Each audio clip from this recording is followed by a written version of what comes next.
जिस तरीके से हमारा अपहरण किया गया था, हम लोगों ने सिर्फ एक बार माफ किया है। पुलिस वाले ध्यान से सुन ले ये बात, एक बार माफ किया है, वो भी भानु जी के कहने से, और डीसी कपिल साहब ने सबसे मनवाया। मैं इन लोगों से नाराज हूं, लड़ भी रहा हूं इनसे, लेकिन ये बड़े हृदय के लोग हैं और मैं इनकी इतनी इज्जत करता हूं कि मैं इनके आगे सिर झुकाने पे मजबूर हूं। एक ही बार पुलिस वाले सुन ले, कल जो हमारा अपहरण किया था ना, एफआईआर में दर्ज करा था मैंने, जामा मस्जिद वाली एफआईआर करानी है जैसे मुझे अबडक्ट किया था ना, तो ध्यान से सुन ले। नौकरों का काम है संविधान के हिसाब से काम करना। ये जो आपने बैरियर लगा रखे हैं ना, भानु जी ने जब ये गारंटी दे दी, ये किस लिए बैरियर लगाए यहाँ पे, अगली बार से बैरियर ना मिले हमें।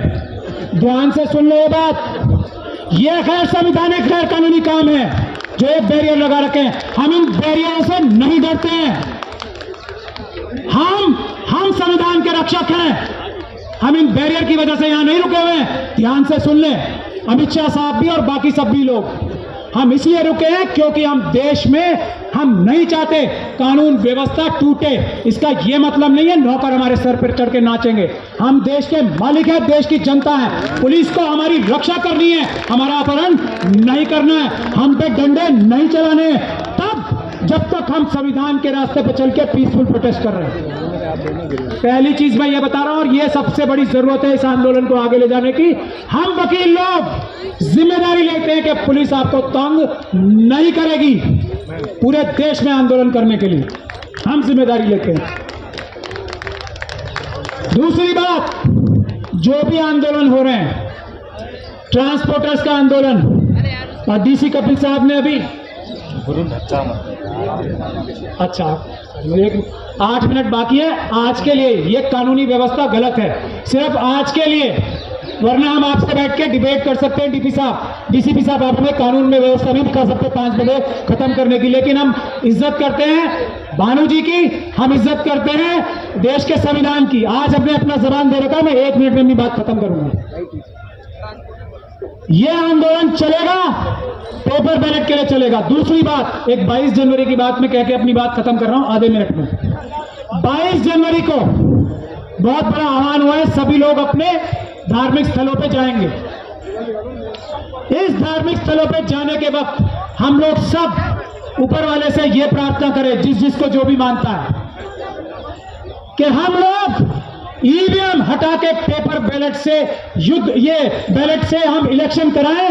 ऐसी सद्बुद्धि हमारे ईमानदार प्रधानमंत्री के मन में, ऐसी सद्बुद्धि हमारे इलेक्शन कमीशन के मन में डाले, ऐसी सद्बुद्धि हमारे सुप्रीम कोर्ट के जजेस के मन में डाले।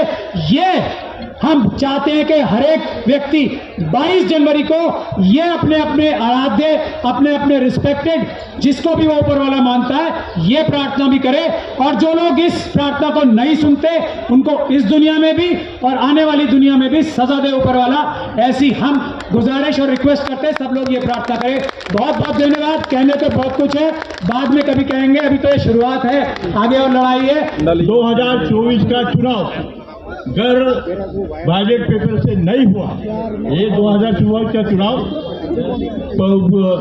बैलेट पेपर से नहीं हुआ तो लहू में भीगी हुई आस्तीन जीत जाएगी। ये लहू में भीगी हुई आस्तीन जीत जाएगी। चुनाव हम हार जाएंगे, फिर से ईवीएम जीत जाएगी, फिर से ईवीएम जीत जाएगी, फिर से ईवीएम जीत जाएगी। लोकसभा चुनाव 2024 ये लोकतंत्र की आखिरी भेंट है। लोकसभा चुनाव 2024 ये लोकतंत्र की आखिरी भेंट है।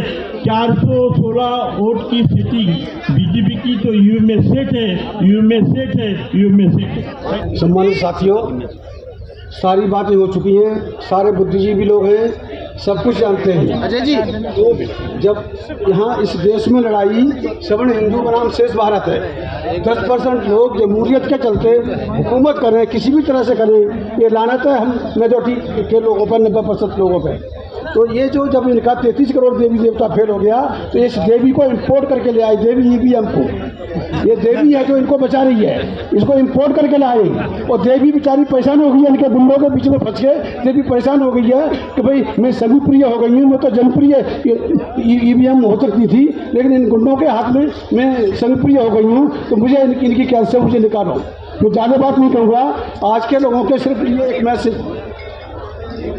एक अभी एक हमारे साथी ने एक शेर पढ़ा था, वोट हमारा राज तुम्हारा प्रजातंत्र की रीत नहीं, देश हमारा मालिक तुम हो ये हमको मंजूर नहीं। आज हम सब इस प्रण को करके हम लोग यहाँ से जाएंगे और भाई महमूद प्राचा साहब, डीसी कपिल साहब और भाई भानु प्रकाश, हम एक ही हैं। हम सब लोग बेहतर कोऑर्डिनेशन के साथ में अब अगली बार हम आपके सामने लाखों की तादाद में हम आपके बीच में होंगे। धन्यवाद।